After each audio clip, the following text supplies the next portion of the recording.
The great book revenue decline and what it means to our world. The output of book titles has fluctuated wildly throughout the centuries, but this mostly within each country. Since antiquity, however, the global output of books has known only one trend: up. In fact, probably the only time in Western history that the global book output has gone down was around the fall of the Roman Empire, the Western Empire. This was a time when all the schools closed down, forcing the more ambitious parents to resort to homeschooling as a way of preserving literacy and culture. It did not go well. As homeschooled children had their own children, they homeschooled them as well, and the result was a general spreading of illiteracy. Despite this, book production slowly rose, because while there were fewer people who could read them, the appetite for reading was still increasing. Today, the production of books is not the pitiless factor it once was in limiting reading. The reader's appetite is. So if a downturn in book revenues is to occur, it will, for the first time in history, be due to an actual decrease in reading desire, not a decrease of the material circumstances that surround reading. Apparently, we have been past this point for 18 years now. People do not want to read more anymore. This is an extraordinary shift in the very nature of our world. The difference is this: the fall of reading for the Romans was enforced by military defeat, as their empire fell around them. For us, the fall of reading is embraced willingly, and is apparently merely a reflection of our true shallowness and lack of seriousness. It may yet turn out that the Romans had it easy compared to us. Is the reading of books really in decline? Absolutely. The thing to understand is that an industry's figures will rarely focus on precisely the issue that is the most unflattering. They will show a decline in some genres, unit sales, for instance, when they are congruent with a major economic downturn. But they will not show a decline in overall inflation-adjusted book revenues. You will have to dig that out of public sector statistics. To understand this, an absolutely vital website came to my rescue. Unfortunately, it has remained dormant for about 8 years now. But until 2010, it correlated various US Census Bureau statistics and presented them in a very legible chart format. The website is called Dwarf Planet Press. I wish to express here my gratitude to its authors for covering precisely the period of the Great Reading downturn, something which I could sense since childhood was coming. I could sense this was coming because I could see in my generation, Generation X, a contempt for books that was unmatched by any previous generation, including baby boomers.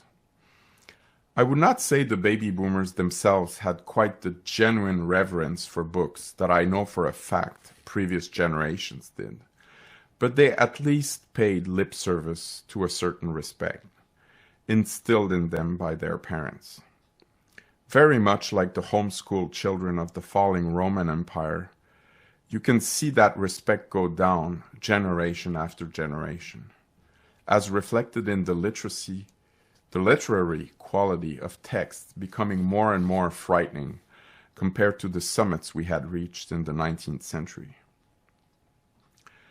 What the later TV generations seem to have added to the lack of genuine respect, Generation X onward, is an incredibly limited attention span that seems to find attentive reading physically painful.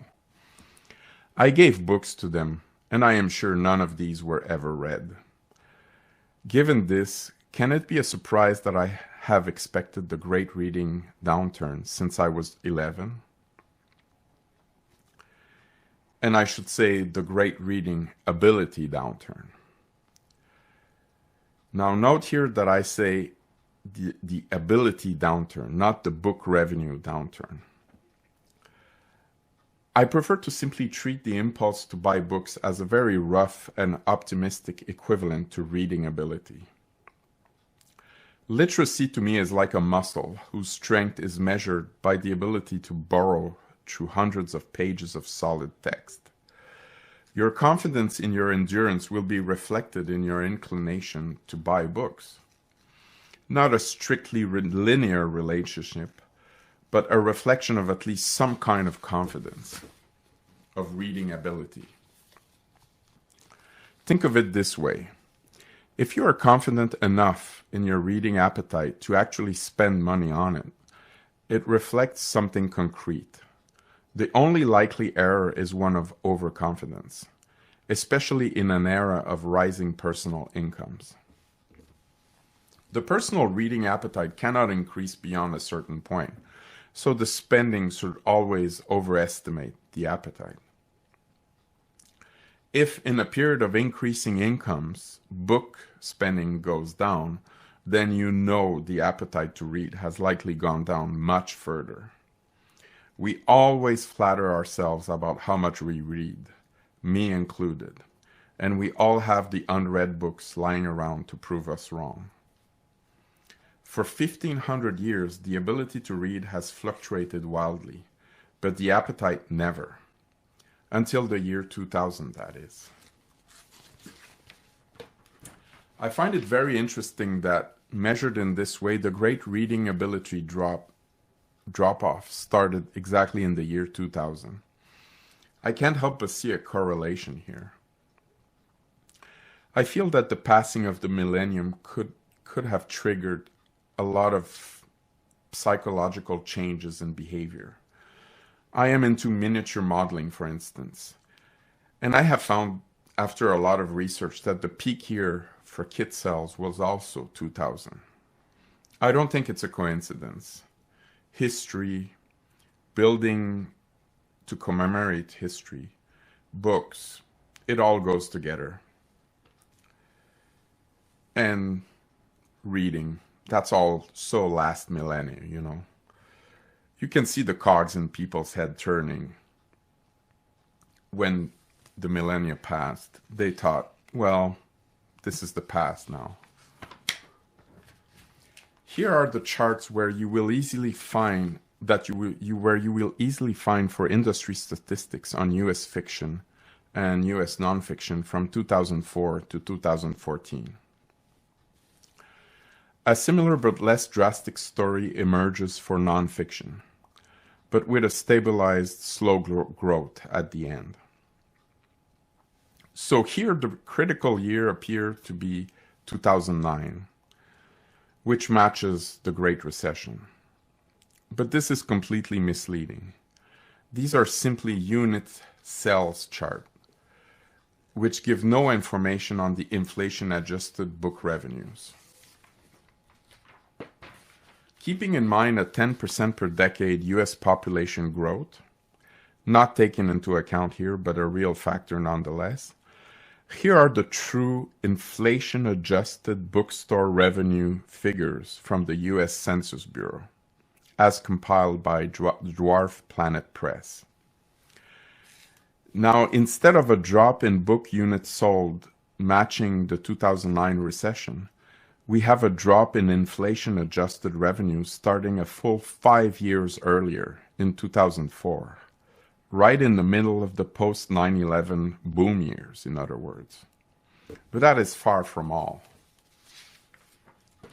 Bookstore revenues are not just books, as we now all know from the bizarre changes we see in our large chain stores. During that period, the book portion of these revenues, in purple, became a smaller and smaller part of the total. Ignore the billions written at the left. It should be millions. What this second non-inflation adjusted chart means is that any flattening of the curve in the first chart is in fact an actual decline in book-generated revenues. In the first chart, these curves begin to flatten in 2000, and it never really recovers afterwards. In 2000, Amazon weighed less than 1/60th of what it is today. Internet sales were nothing compared to today, and there was no major recession. Yet I think the year 2000 was the true beginning of the first genuine large-scale decline of book reading interest. In the West, for centuries, perhaps even since Rome fell to Odoacer in 476. That flattening of the green dotted line right there, look at it closely.